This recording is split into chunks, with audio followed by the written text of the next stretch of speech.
बिहार से जाते जाते बाबा बागेश्वर के जाने के बाद बिहार में एक बार फिर राजनीति माहौल गर्म हो गया है। दरअसल बिहार के राजधानी पटना से सटे नौबतपुर के तरेलपाली में 5 दिनों तक हनुमंत कथा के बाद बुधवार यानी 17 मई को अंतिम दिन की कथा के बाद बागेश्वर धाम सरकार पंडित धीरेन्द्र कृष्ण शास्त्री रात में ही बागेश्वर धाम के लिए रवाना हो गए। वहीं बाबा के एक झलक पाने के लिए लाखों की संख्या में लोग एयरपोर्ट के बाहर खड़े रहे, तो बाबा ने भी सभी लोगों को हाथ उठाकर सभी को आशीर्वाद देते हुए होटल पनास से निकले और पटना एयरपोर्ट तक पहुंचे। इस दौरान धीरेन्द्र कृष्ण शास्त्री ने पटना एयरपोर्ट पर बिहार से जाते जाते अपना अनुभव भी बताते गए। इसके अलावा उन्होंने एयरपोर्ट पर हिंदू राष्ट्र को लेकर भी बड़ी बात कह दी।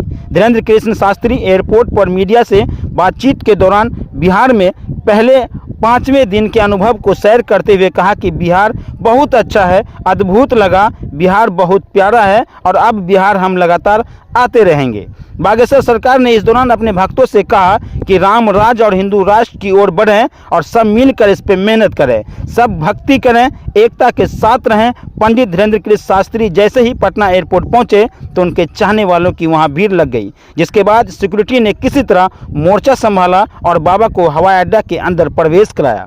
बता दें कि बुधवार को कथा के अंतिम दिन धीरेन्द्र कृष्ण शास्त्री जब अपने होटल से निकलकर प्रवचन स्थल जा रहे थे तब उन्होंने कहा था कि ऐसा लगता है कि हिंदू राष्ट्र की जो कल्पना हमने किया है वो बिहार से ही पूरा होगा। बता दें कि बाबा बागेश्वर के वापस जाने के लिए पटना एयरपोर्ट पर प्राइवेट प्लेन आया था। हालांकि पटना से बाबा कहां गए और कहां जाएंगे इसकी कोई जानकारी नहीं मिल सकी, लेकिन बीजेपी सांसद मनोज तिवारी ने पटना एयरपोर्ट पर कहा कि वो बाबा को लेकर आए हैं और बागेश्वर धाम पहुंचाने के बाद ही वो दिल्ली वापस लौटेंगे। बता दें कि पंडित धीरेन्द्र कृष्ण शास्त्री के पटना आने से पहले ही उससे जाते जाते तक बवाल मचा रहा। बवाल के बावजूद भी बाबा के बिहार में आने से पहले ही राजनीति शुरू हो गई थी। तो वहीं बुधवार को बागेश्वर बाबा के जाते ही उनकी पोस्टरों पर राजधानी पटना में कालिख तक पोत दी गई और उनका जमकर विरोध भी हुआ।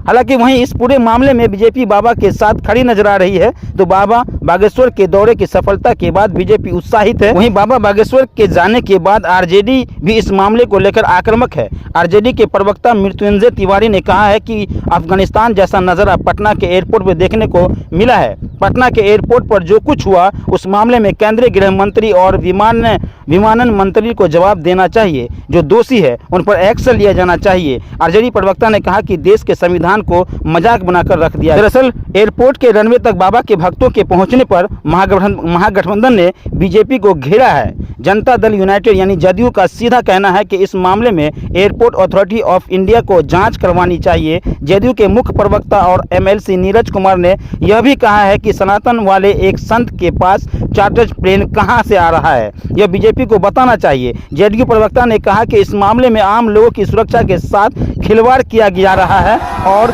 एयरपोर्ट के नियमों की धज्जियां उड़ाया जा रहा है, जो बिल्कुल ठीक नहीं है।